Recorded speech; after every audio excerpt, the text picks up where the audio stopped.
Bonsoir mesdames et messieurs. Arrimage vous propose ce soir un dossier sur les Boat People 10 ans après.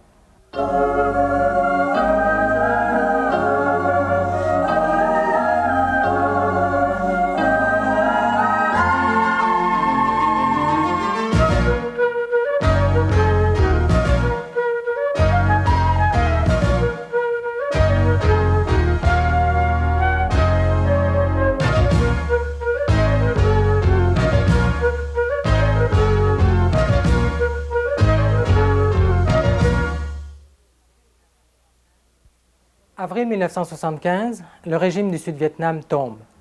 Après des années de guerre, les communistes prennent le pouvoir. Dès lors, des milliers de Vietnamiens fuient leur pays par la mer. Certains y laisseront leur vie, les autres s'entassent dans des camps de réfugiés avec l'espoir, un jour, de trouver un pays d'accueil. Parmi ces réfugiés, il y a la famille Tang. Après 7 mois passés dans un camp en Indonésie, cette famille arrive en 1979 à Montréal, où elle ouvrira un restaurant. La famille est alors composée de 11 enfants et d'une grand-mère de 75 ans. Ce document, produit en collaboration avec l'ONF, montre leur cheminement, leurs conditions et comment cette famille vit dans un pays qu'elle veut faire sien.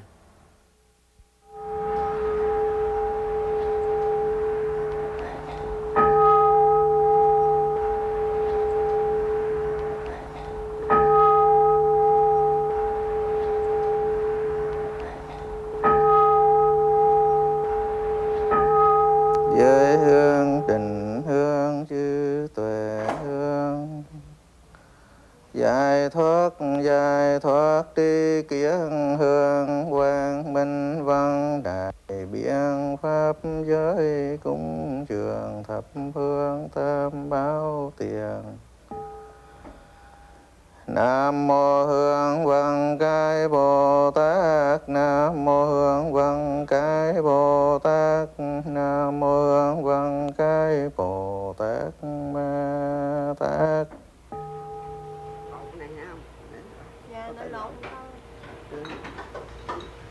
Sinh tại Mỹ Tho, tôi là người miền Nam nước Việt. Je suis née à Mito, dans une province du Sud-Vietnam. Je suis venue m'établir au Canada il y a 5 ans. Quand j'ai quitté le Vietnam, mon pays était encore en guerre avec la Chine. Avant cela, nous étions une ancienne colonie française, puis nous avons fait la guerre avec la France. Ensuite, ce fut la guerre avec le Nord-Vietnam. Et plus tard, le pays subit l'influence américaine. Quel que fut son régime, mon pays fut marqué, à travers son histoire, par des hostilités à n'en plus finir. Dầu dưới chế độ nào, quê hương tôi đều nấy mùi chinh chiến, dằn dai.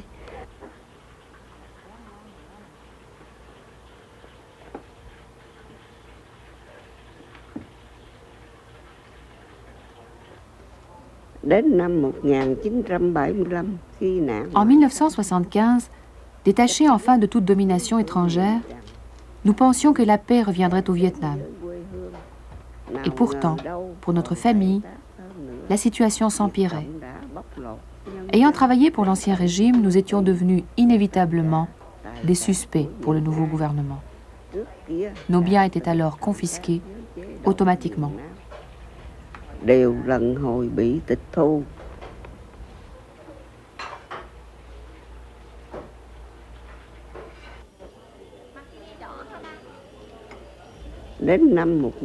En 1979, mon fils Tang organisa sa fuite, ainsi que celle de toute notre famille, composée alors de mes fils, de mes filles et de ses 11 enfants.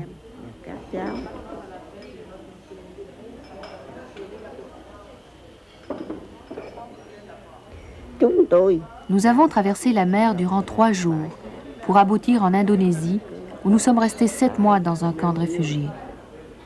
Nous sommes finalement arrivés au Canada en 1979.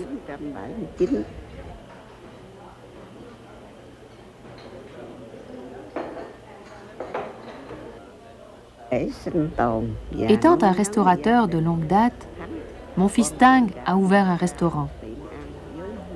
C'était le seul métier que nous puissions faire pour survivre.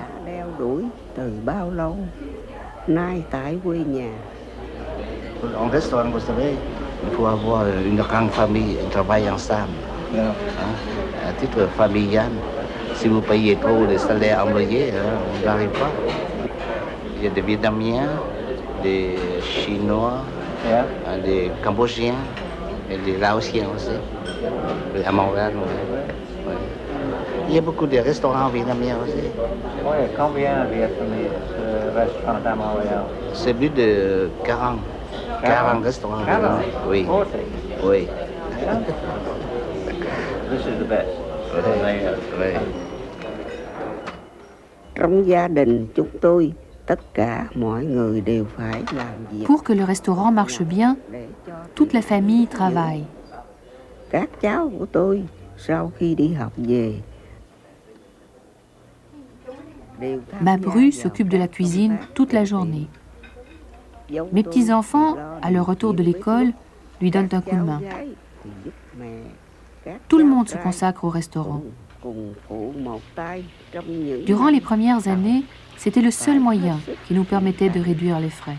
gói ghém phải cần Aujourd'hui, tout va mieux.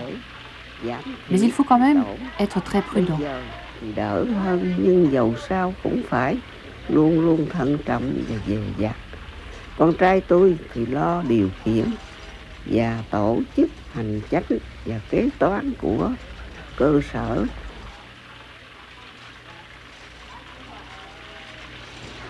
Dạ, bây giờ nhớ cái da giò hả? Giỏi quá vậy. Đây, đây. Bà ơi, sao? Khách có trong không? Chị Dung bệnh gì Dung? Sao gặp tôi không mừng? Hả? Giàu quá, trời quá đất ha. Cuốn giỏi quá vậy con. Con cuốn 1.000 mấy cuốn hả? Mấy cuốn? Ít nhất là 100. Dữ quá vậy? Ngày mẹ Dạ bán hả? cùng lận. Bác cũng giỏi quá không bác? Mong hoài. Mừng hoài hả? Dạ. Les Vietnamiens, souvent, quand ils viennent, ceux qui ont le plus de problèmes, c'est ceux qui n'ont pas vraiment des gens qu'ils connaissent, des amis ou bien des parentés. Parce que, oui, et puis il y en a plusieurs qui ne parlent pas la langue aussi, pour se communiquer avec les gens. Alors là, ça crée un peu plus de problèmes que d'autres. Okay.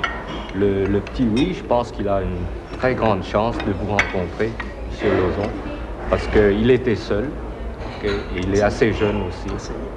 C'est ça. assez riche aussi.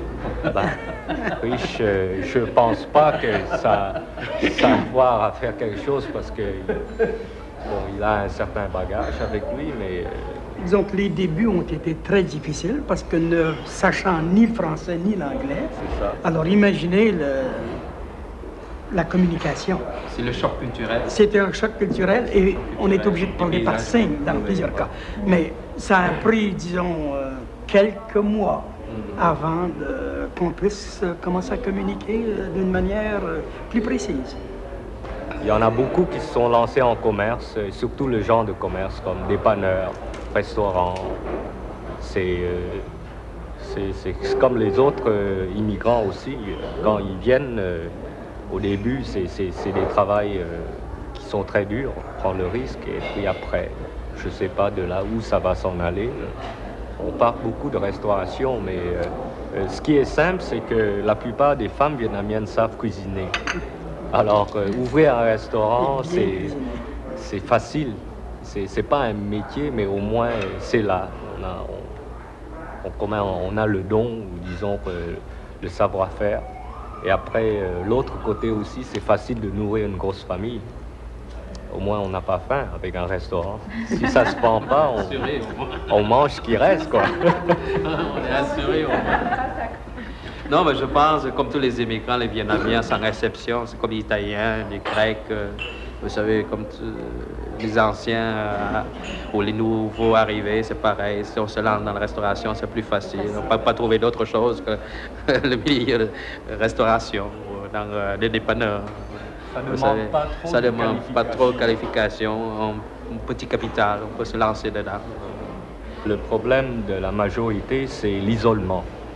C'est quand même de culture ou bien de tradition. Les Vietnamiens vivent avec une grande famille et beaucoup d'amis. Ils ont des relations et tout ça assez amical et puis ça dure, ça. C'est pas chez nous, un ami, c'est pas on se rencontre 2-3 fois et ça reste là. C'est toujours, ça fait comme une histoire à longue date. C'est ça l'amitié. Đi làm rồi mình có xe, có cộ, có nhà cửa, rồi có một số bạn bè dễ thương. Riêng anh cũng vậy phải không anh? Anh nghĩ anh cũng Xứ này có không phước. có lạnh là thiếu gì người qua đây thấy Đúng. không? Xứ này Thành ra cũng mình rất nghĩ- lạnh, tốt. Canada vậy là quý quá rồi. Thành ra bởi anh biết có nhiều người họ không biết rằng họ sướng, ha? Cái sướng của họ không biết, thấy không anh? Mình Thế đâu- đi phải chấp nhận chứ. Mà anh nên nhớ rằng trong cái số mà bao nhiêu triệu người á, mà bây giờ mà anh ra mình còn lọt ra được á, tất nhiên là tụi mình là những người xin lỗi đại phước á. Mình là rất là đại phước, chứ đâu phải ai cũng được vậy hết, thấy không anh? Mà những cái người mà sung sướng nhất á, là những người được qua xứ này, chứ anh phải có những người mà bây giờ nó ở như ở Đức chẳng hạn, anh qua Đức chẳng hạn, cái tiếng nói cũng khó khăn, hay là anh bây giờ anh qua Mỹ cũng vậy, anh cũng sẽ gặp những cái vấn đề mà kêu bằng ngôn ngữ cũng khó cho anh. Mình vượt qua cái xứ này theo tự nhiên cái xứ này là một cái xứ mà kêu bằng cái nhân tình, cái tử tế, mà rồi nó tiếng Pháp, ha? Mà anh biết đồ ăn đồ uống Việt Nam thì kiếm không được, anh không có gì khó khăn cho anh hết. Anh thấy Đây không? cái hồi đó mình đi ra nhà hàng mà uống cho ha. Đi.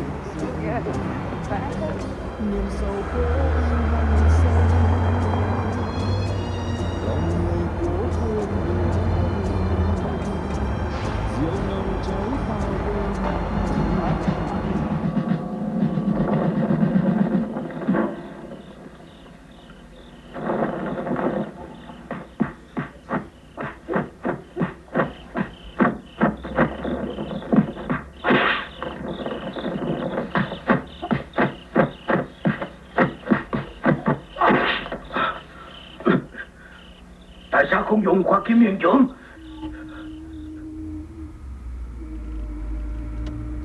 Lý cháu nội, trai của tôi Tri, đang theo mon petit-fils, ngành kiến trúc poursuit của ses études en architecture au Cégep Saint-Laurent. cực hoạt động cho cộng Parallèlement, đồng người Việt il travaille của activement trường này. pour la communauté vietnamienne de son collège.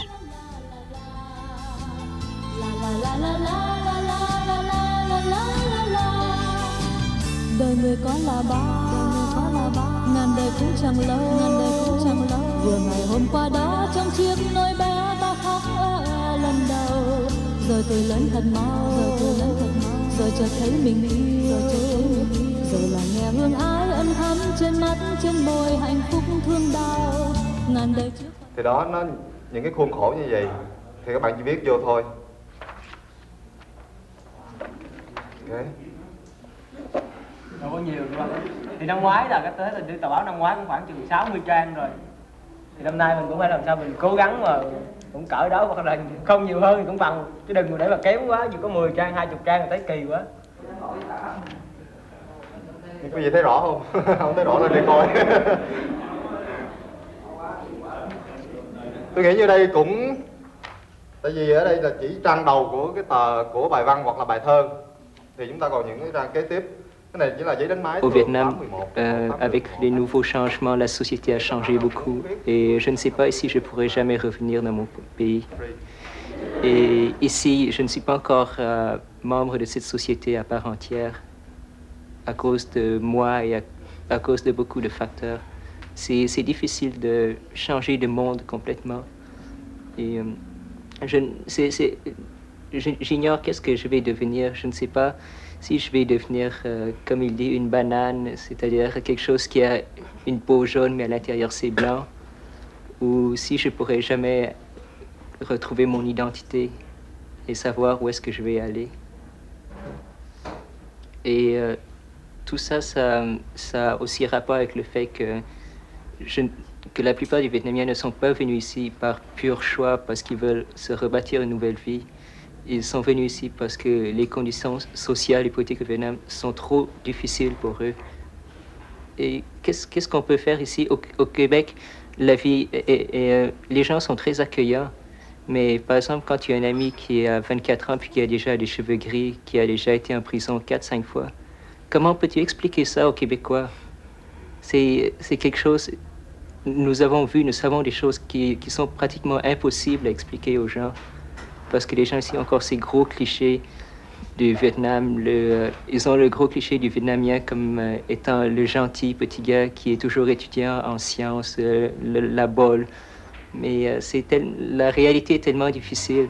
Et comment on ne peut pas expliquer ça aux gens d'ici. Donc on ne se sent pas bien au Québec. On ne se sent pas encore membre à part entière du Québec. Et en même temps, on ne peut pas retourner au Vietnam. Donc je suis coincé entre deux portes et je ne peux pas aller nulle part.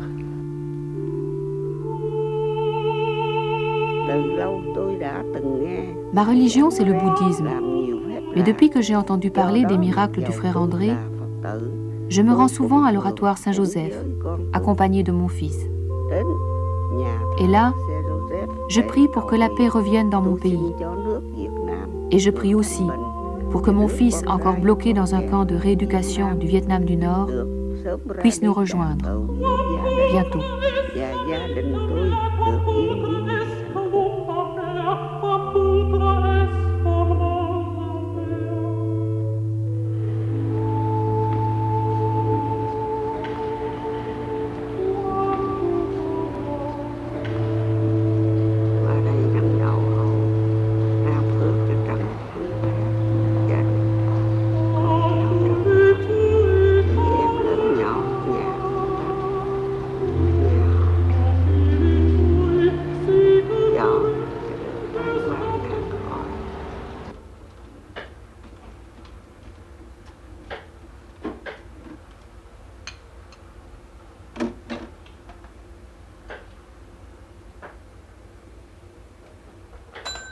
Le soir, je n'occupe rien pour mes enfants.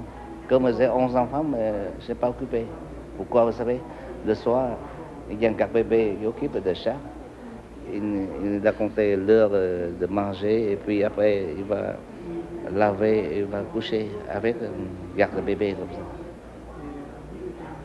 Mais ici, j'accepte pour l'avenir de mes enfants. Je ne peux pas rester au Vietnam. J'espère un jour je peux revenir chez nous.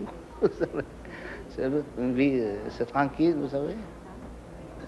Comme au Vietnam, j'ai 5 voitures avec 3 chauffeurs. Bonjour.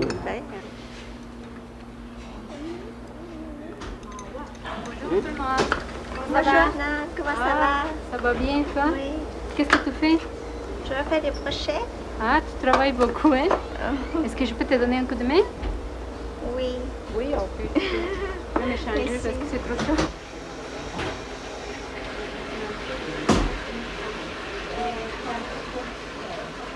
Une crevette. OK. Puis après, l'oignon. OK. Je prends 2.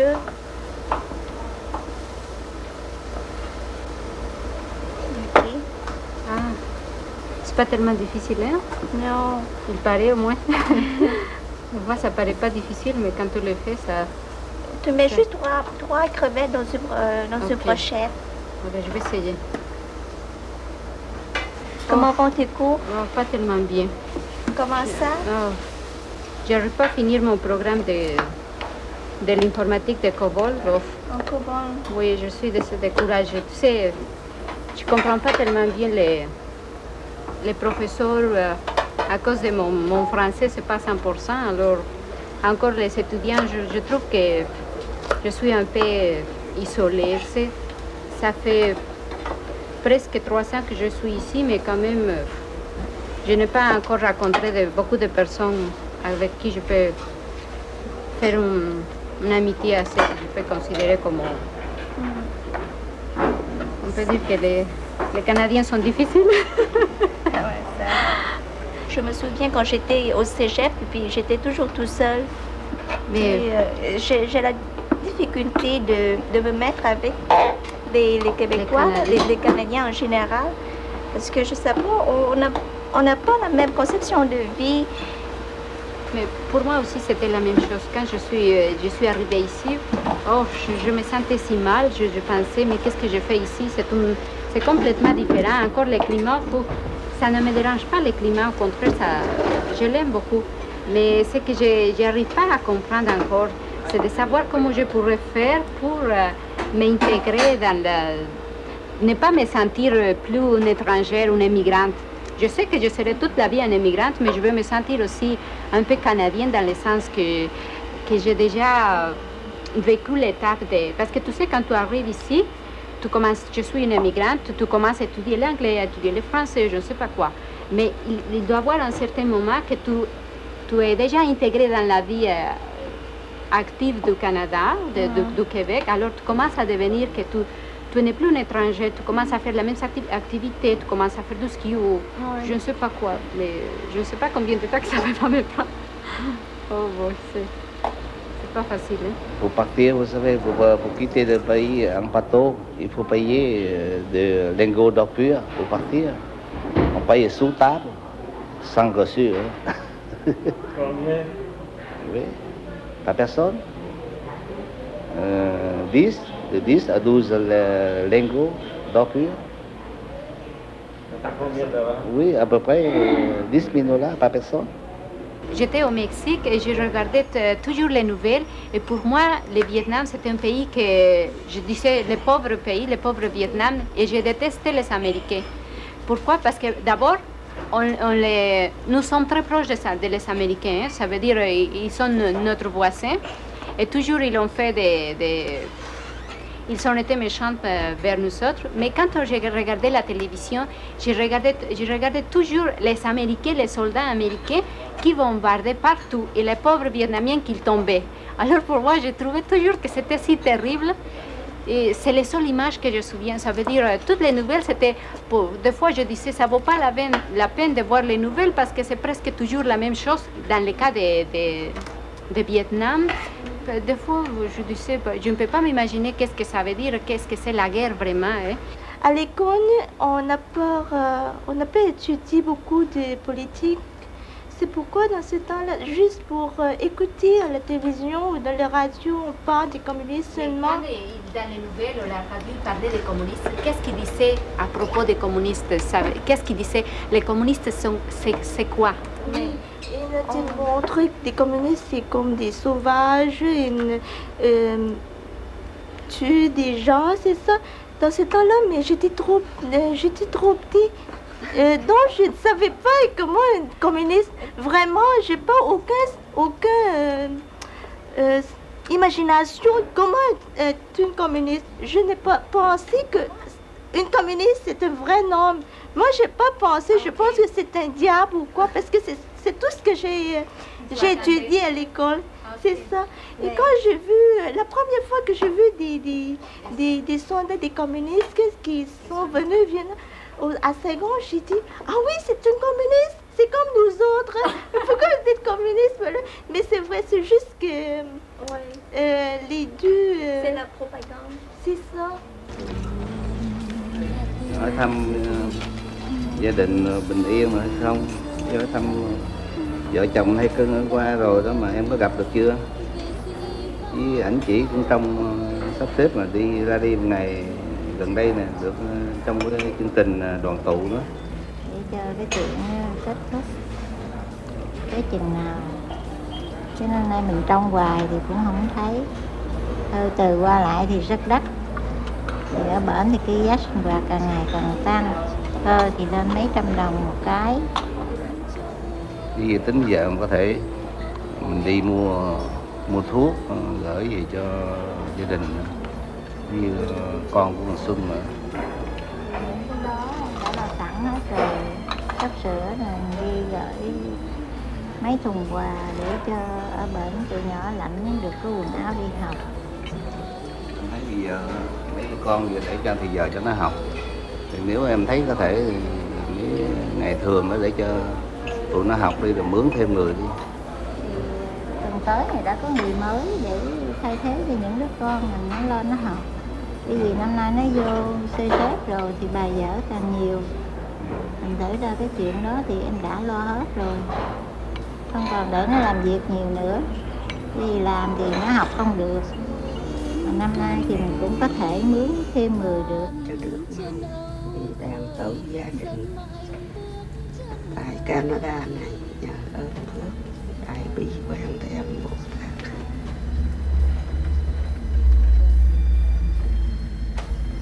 Mong quen thêm một tháng chỉ mình thấy được. La semaine prochaine, Jeunesse aux 1000 visages. Un parallèle entre la vie familiale de jeunes latino-américains, d'haïtiens, et celle de jeunes québécois. Existe-t-il des différences dans les relations avec les parents et quelles sont-elles?